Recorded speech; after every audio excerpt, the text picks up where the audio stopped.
Okay, so Lene, our first pose is our first introductory pose to all asanas, which means pose in Sanskrit, and it's Tadasana, which also means mountain pose.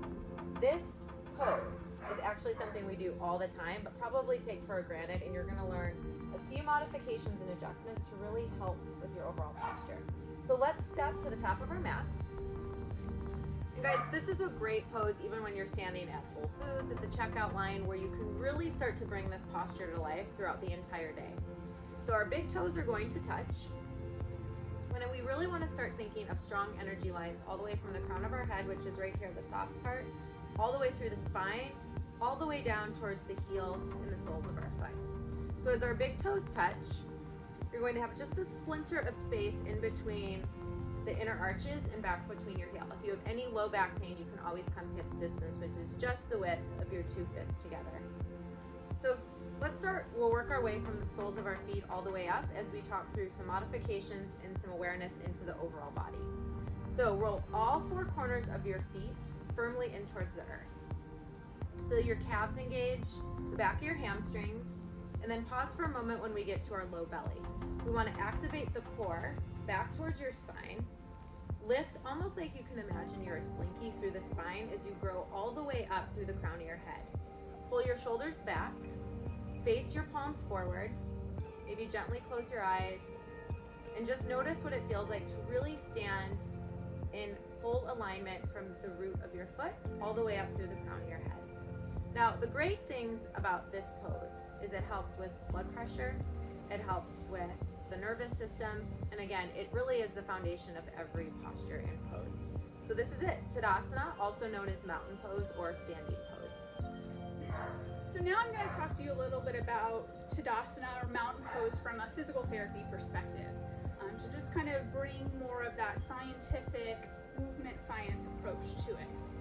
So like Kelly did, I'm going to work from the foot up, right? And she talked about having your feet together, toes touching, heels slightly apart, heels and arches slightly apart. And what that really does is that puts your foot, your ankle, your knees, and your hips in neutral alignment. Now, this idea of neutral is a little bit vague. It's not an exact point, but it's an approximate position.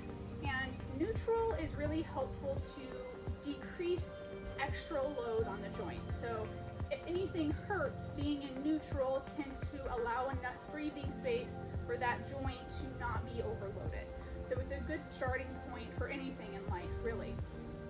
As we move up the leg, by having your weight equally distributed through the four corners of the feet, it effectively activates the front of the body and the back of the body equally. And this is kind of what makes humans unique or different from, say, gorillas, is this erect position, right? Is that we're able to stand on 2 feet rather than on 4 limbs.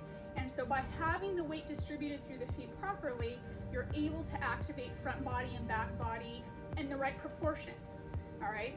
And so when we come up to the belly and really pulling the belly into the spine, and that slinky idea that Kelly talked about, which I love, of really lengthening, helps you to properly engage the entire core. And most people, when they hear core, they just think of abdominals, and that's actually incomplete. When we think of core, it's actually what it is it's a core or a cylinder. So when we pull our abdominal muscles up and in, really lengthen, we're also activating pelvic floor, diaphragm, and the back muscles. So all 4 areas of the core to get that nice solid cylinder to support the rest of the body. So being in a neutral, erect, strong, elongated alignment really helps to bring a downgrading effect to the nervous system. So it can be very calming. So as Kelly mentioned, when you're in line at the grocery store or wherever, really being intentional about this pose can be very beneficial to stressful and anxious thoughts. It just brings a sense of peace and control and alignment to all of your body's tissues. Thanks so much for joining us for this segment. We hope that you found all of the information insightful and something that can certainly relate more into your own needs and your own requests. We definitely want to hear from you though. Suggestions, questions, anything that's working, not working. Your point of view is very important to us. So feel free to drop a comment, send us a direct message, however it's easiest for you to let us know what you want more of, what you want less of, and that sort of thing, so that we can continue to develop things that are more useful to you.